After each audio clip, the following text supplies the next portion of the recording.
Get started.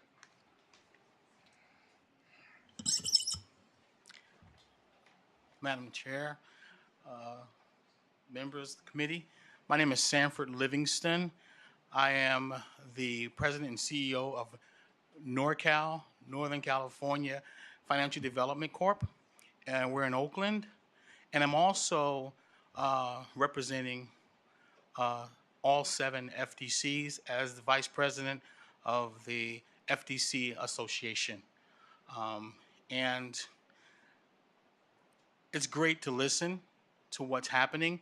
I'm extremely passionate about how we're going to be helping many of the small businesses in California, folks that haven't had access to capital. I came from a large bank, did 20 years there, and some of the things that I've seen and heard here is quite remarkable because it doesn't get out in the general public. You think about banks, and I think I have a contract with the Infrastructure Bank of California. I'm one of 7 FDCs, Financial Development Corps, that actually work with the state of California to be able to offer the state guarantee program. So a lot of what Clint was saying, we use his guidance from the iBank to actually deploy those guarantees and collect the information via SETI forms of that nature. And to be quite honest with you, what we've done is looked around, like I heard you asking some great questions about how we all work together. Well, I look at it more like a Justice League of small business helpers. You know, everybody has their thing. So, you know, you have, I make a little joke here. I say we have a sea monster. You know, we look at the Justice League, we call Aquaman. That's his thing. And so, you know, I don't ask him how you breathe underwater and how you talk to fish. That's his thing. And so when you look at the ecosystem here for the small business, you know, we offer the guarantee. We help lenders look at a situation and be able to say, hey, this is a great deal if we just had collateral, you know, that we could provide. We could offer this particular loan. And that's where we come in. And there's some other specifics about banking you should understand, that if you don't offer that synthetic collateral, in the behind scenes when they're going through their compliance and regulation and all that stuff, and they don't have that collateral, that deal gets an additional bink, right? Because then it looks more risky because it doesn't have the collateral sufficient enough to get the proper classification. The system is institutionalized to, it was not my fault, it doesn't have the collateral.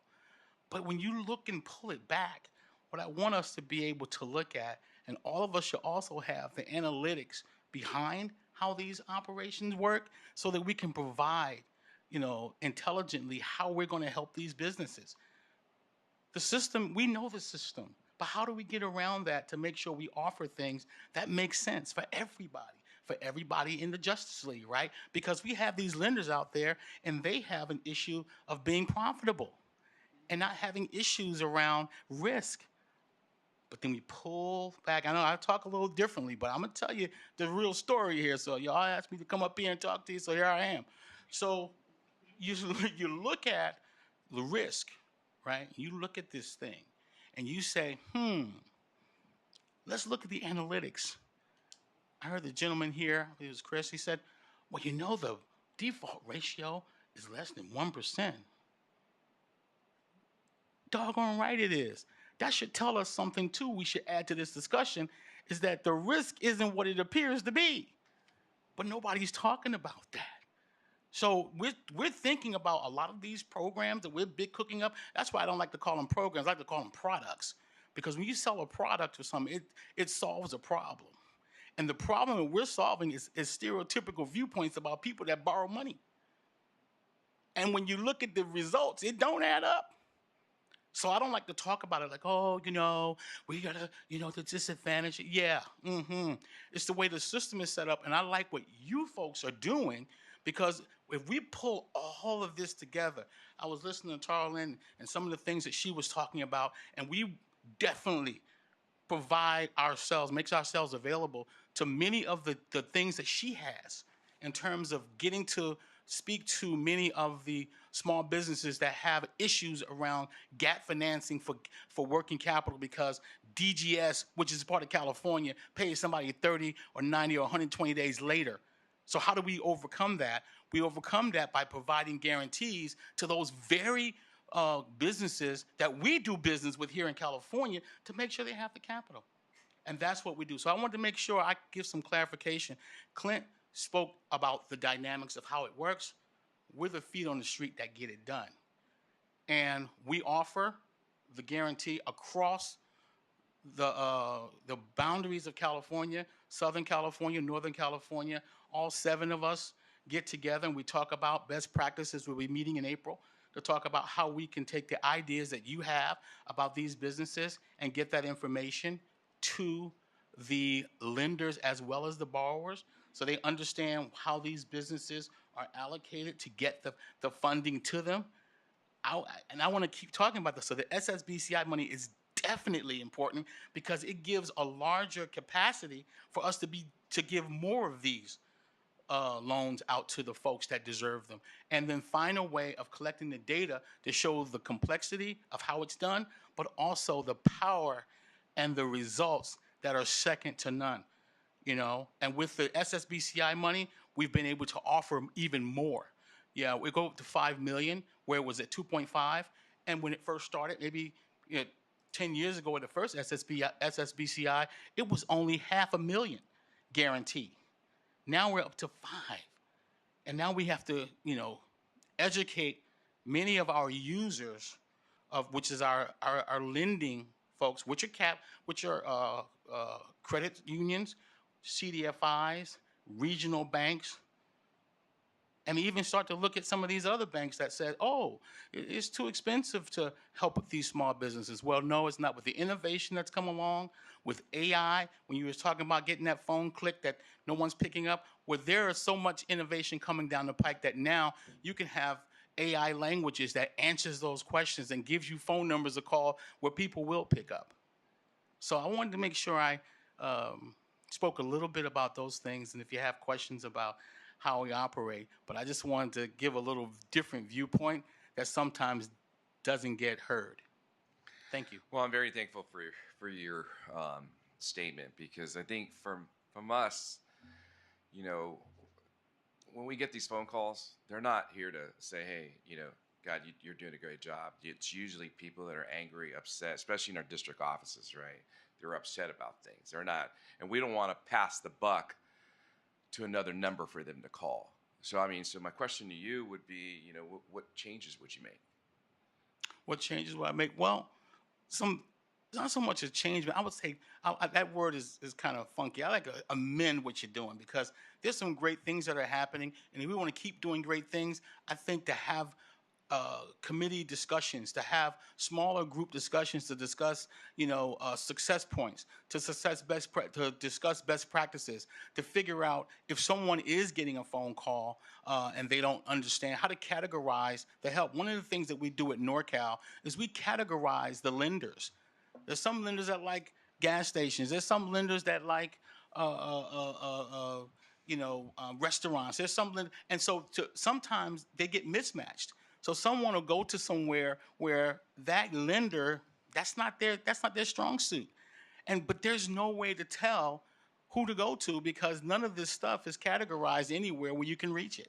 And I think that if we talked about, we got enough people lending, guaranteeing, talking, SBDC, you got technical assistance, but we need to talk to each other to find out the best practices and how to, just case in point, we do deals, right? And 90% of them come from lenders. So they say, Sanford, this is a great deal. If we can get a guarantee, we can do this thing. Okay, boom, we set it up and we do that. However, what if they come and they say, hey, man, we can't help them.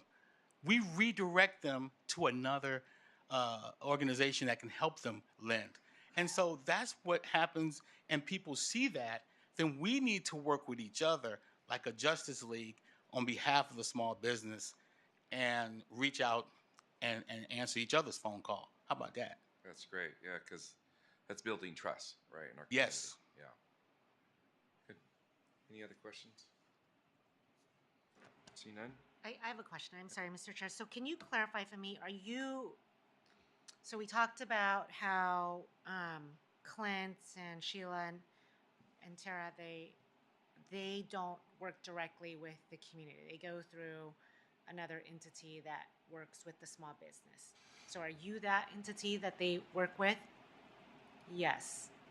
Yes, we're open to now. Our core competency is the guarantee program, but we live in the community and we work with the community and we belong to various boards in the community, and we like to make ourselves available.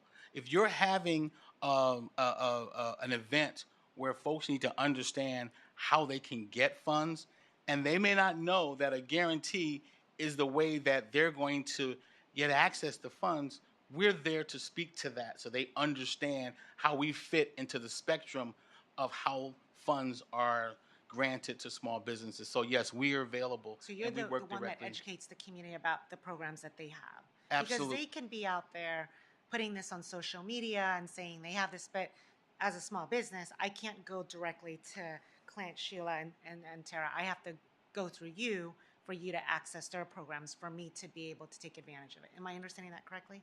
That could be one way, but that you got to remember. So I'll lay it out so that you can get the full scope. 80 to 85, even 90% of our businesses come from lenders.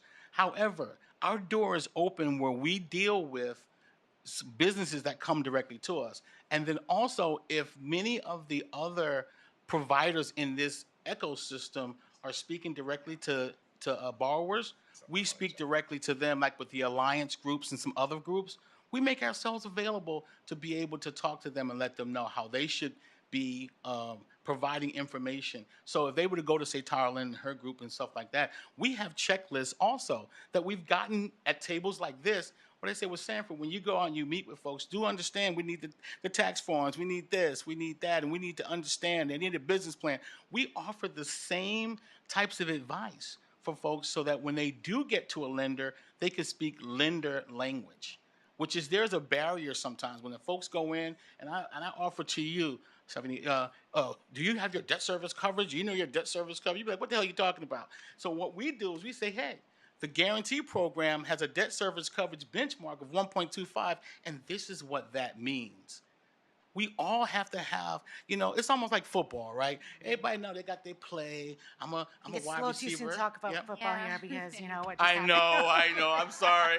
But I bring it up because if there's a fumble, you don't say, well, I'm not picking up the ball because I'm a center. I'm a tackle. That's not my job. If there's a fumble on the play, we all have the responsibility of helping get that fumble. And if there's a small business owner that needs help, my job might be guarantees, but I need to pick up the ball and make sure they get where they got to go so they can get the money they need for their business. Perfect. Thank you. And now we have Ms. Bloomquist.